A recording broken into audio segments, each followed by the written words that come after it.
Zombie apocalypse.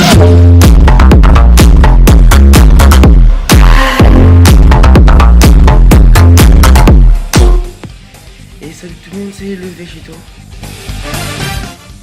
Aujourd'hui, nouvelle vidéo où je vais vous parler d'un nouveau jeu, Dragon Ball Fighter Z. Alors ce jeu n'est pas fait en 3D, ni en 2D, ni en 1D. Il est fait en 2,5D. C'est proche de la 3D, mais c'est pas de la 3D, vous voyez. Donc bah là il y a un combat en fond, c'est Sangoku versus Cell, vous voyez.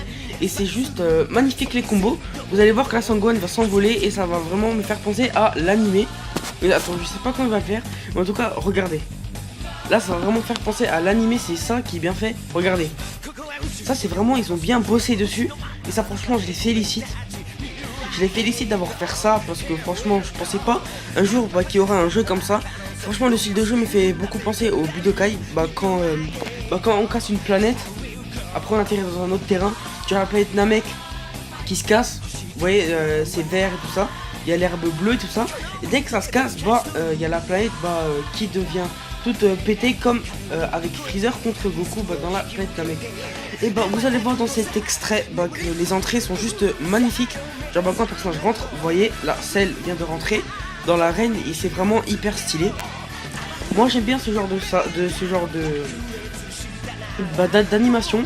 Aussi quand on fait une attaque ultime, quand on se transforme et quand on rentre, ça fait juste des animations qui sont toutes bien faites. Et voilà là l'animation est juste hyper bien faite. Et franchement je kiffe ce genre de truc. Parce que dans l'Xenoverse, dans le Xenoverse 1 les animations on en avait presque pas. Je me suis dit mais où sont les animations. J'ai Xenoverse mais je l'avais sur la PS3. Et les animations, je sais pas où ils sont passés franchement. Dans le Xenoverse 2 ça a été plus bossé les animations, vous voyez. Mais plus d'animations, du coup on peut se faire vite stamina break. Bref, vous voyez que la Vegeta, voilà, la fille à finale plage de BG. Vous avez vu l'animation de fou qu'il y a. Ils ont vraiment bossé sur les graphismes et sur les dessins. Franchement je les félicite. Désolé, je les félicite. Parce que franchement un jour je pensais pas avoir un jeu comme ça. En plus j'aime bien la patte graphique qu'ils ont fait. C'est pas comme les Xenoverse où c'est tout brillant. Vous voyez là encore une attaque avec Sangohan qui accompagne. C'est juste vraiment super bien avec Sangoku. Et ça je voulais en vous parler. Dès qu'on fait une attaque, on peut l'accompagner. Et ça c'est vraiment stylé. En gros il se reçoit un super Kamehameha, encore un super Kamehameha plus un Final Flash. C'est vraiment hyper magnifique, vous voyez. Et je voulais aussi vous dire que quand on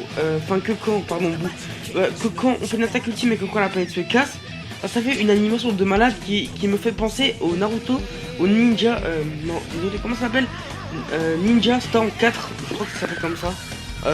Là il vient de se fail bout, vous voyez. Mais regardez, là il va le refaire et l'animation est juste hyper stylée, regardez. Franchement ça me fait penser vraiment au Ninja Naruto Storm 4. Désolé si je me trouve dans les noms. Regardez ça, franchement c'est... En plus derrière le T1 qui se casse, ça me fait vraiment penser au Budokai 1. Comme je disais, ça me ferait vraiment penser au Budokai 1.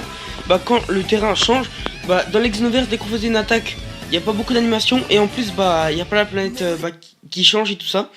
Donc la vidéo touche à sa fin. N'hésitez pas de vous abonner, de liker et de commenter pour de prochaines vidéos de ce type. Allez, ciao.